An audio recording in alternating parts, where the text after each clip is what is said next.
I've spent the past month in Washington, D.C., and it is terrific to be back in America.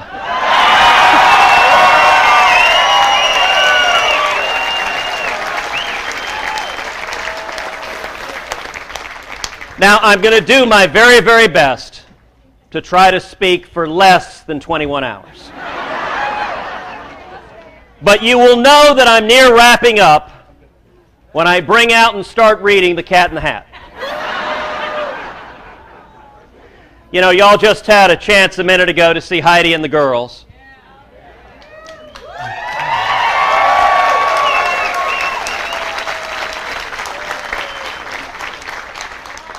They've headed back home because it's now bedtime, and so they're going to sleep. But I will tell you a true story from last weekend. Last weekend, Heidi and the girls flew up to D.C. to be with Daddy.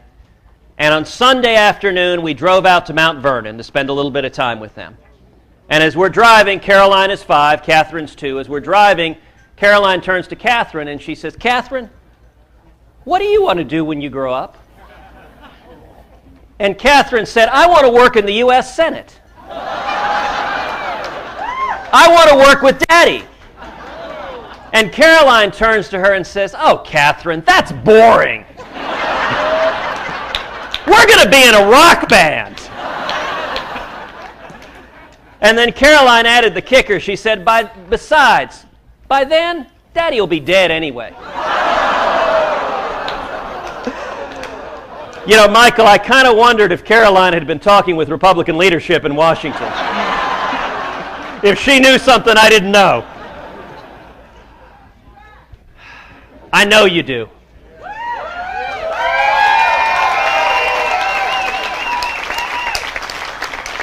And let me tell you, that's what gives me strength each and every day in Washington.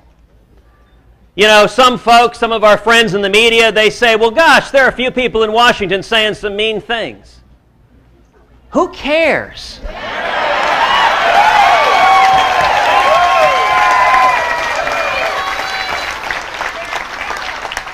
Because at the end of the day, I don't work for the party bosses in Washington.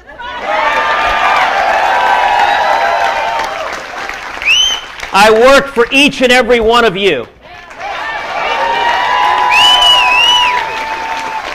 And let me tell you, at every stage, the encouragement, the prayers, the words of support from the men and women here throughout Houston, throughout Texas, have meant so much, lifting me up and building a hedge of protection. And let me just say, thank you.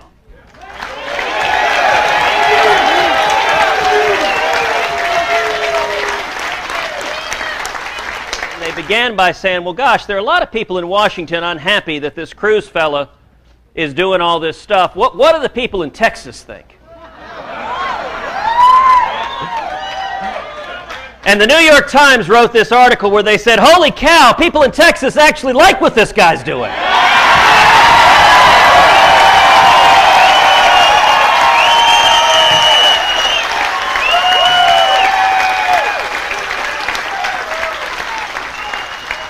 And they ran a picture from down in El Campo, Texas,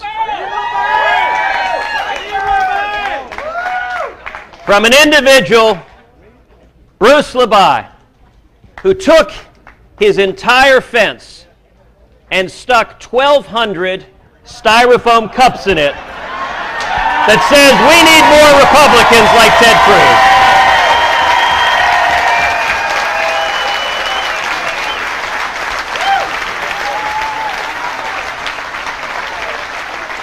Now, Bruce is here with his wife, Evelyn.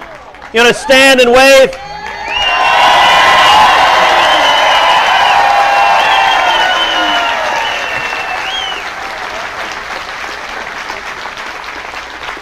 And Bruce, we've gotten you a few extra cups in case the wind blows them out.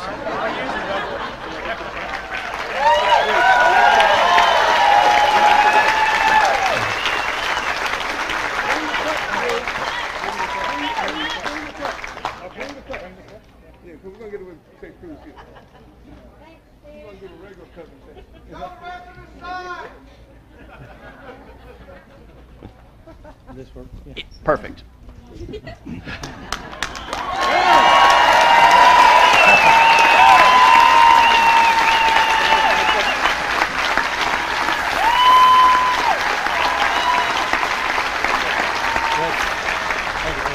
you, Cruz. Thank you. I want to thank each of you guys for what we're doing. You're here because you love your kids. Yep. And your grandkids. And you're here because you're not willing to let this country keep going down the road we're going.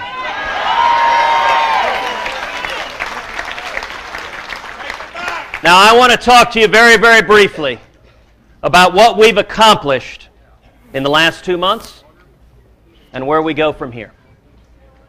In the last 2 months, we saw something extraordinary happen.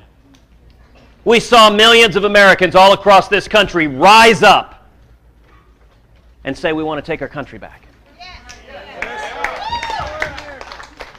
Nearly 2.1 million Americans went to the national website, don'tfundit.com, signed a national petition to say, stop Obamacare.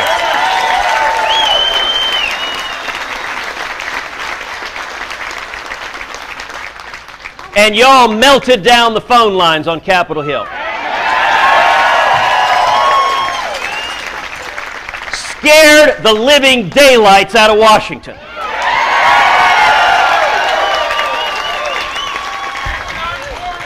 And you know what? Liberty is never safer than when politicians are terrified.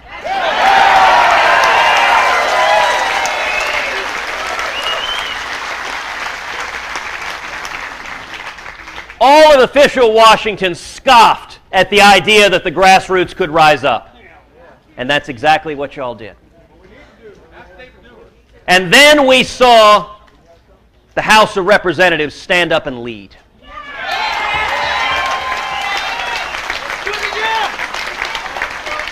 We saw House Republicans demonstrate a profile in courage as they listened to the American people.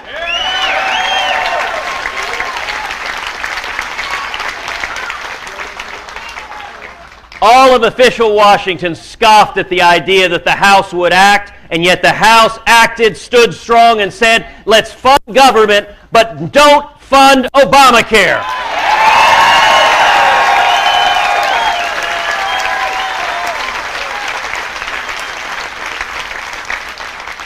And beyond that, collectively, we have elevated in the national debate the disaster, the train wreck, the nightmare that is Obamacare. You know, a couple of weeks ago, the opening skit of the season premiere of Saturday Night Live was a 3-minute skit on what a disaster Obamacare is. For those of y'all who haven't seen it, when Kathleen Sebelius, the Secretary of HHS, went on Jon Stewart's show, he ripped her apart. That's what happens when the grassroots get engaged. You know, have y'all noticed, you know, the Nigerian email scammers? They've been a lot less active lately because they've all been hired to run the Obamacare websites.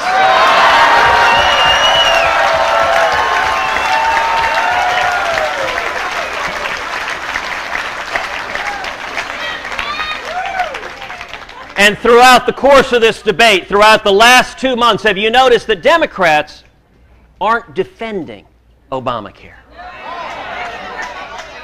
They can't defend Obamacare. To all the young people coming out of school who can't find a job.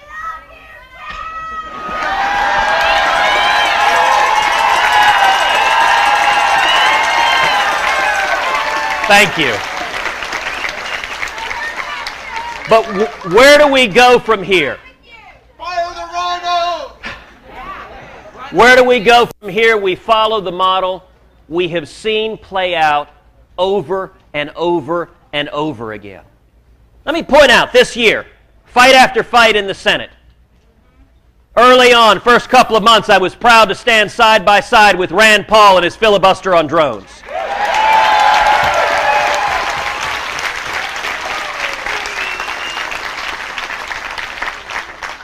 Official Washington said he had no chance, And then the American people rose up in incredible numbers, and 24 hours later, the president was forced to admit in writing what he'd refused to admit for 3 weeks, which is that the Constitution limits his power to target U.S. citizens with drones.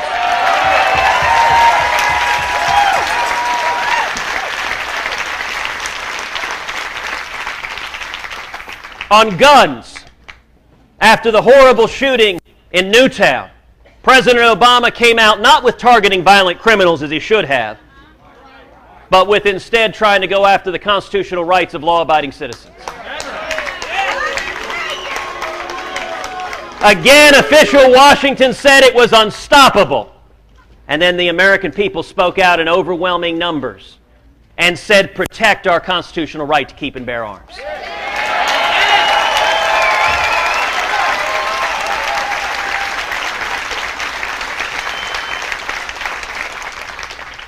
And when the vote came on the floor of the Senate, every single proposal of the president's that would have undermined the Second Amendment was voted down on the floor of the Senate.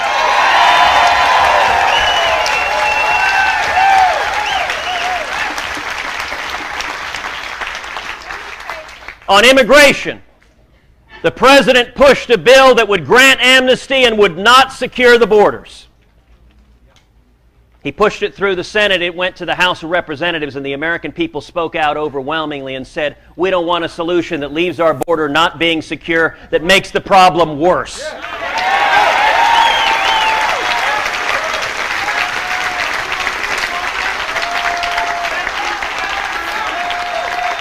And the House of Representatives has responded by listening to the people and saying, we're not going to pass a bill that grants amnesty and fails to secure the borders.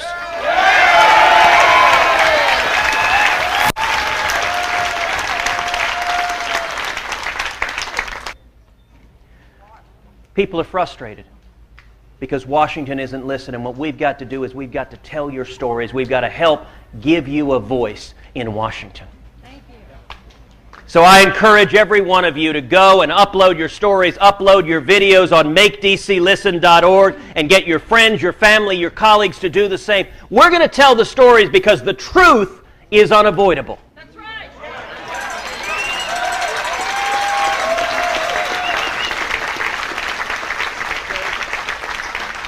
And the second thing we're going to do is continue. You know, when Marco Rubio reached for a thing of water, they gave him endless grief.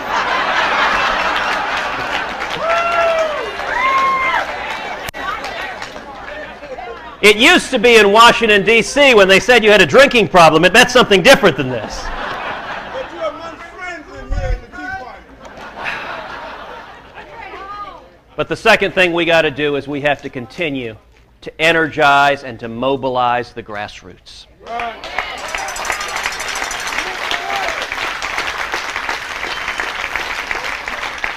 The answers to this country are not going to come from Washington. They are going to come from the men and women all across America.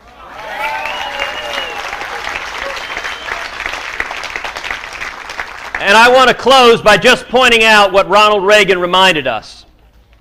That freedom is not passed down in the bloodstream from one generation to the next. That every generation has to stand up and defend freedom. And the reason we are here tonight is so that one day we don't have to answer to our children and our children's children the question, what was it like when America was free? Thank you, and God bless you.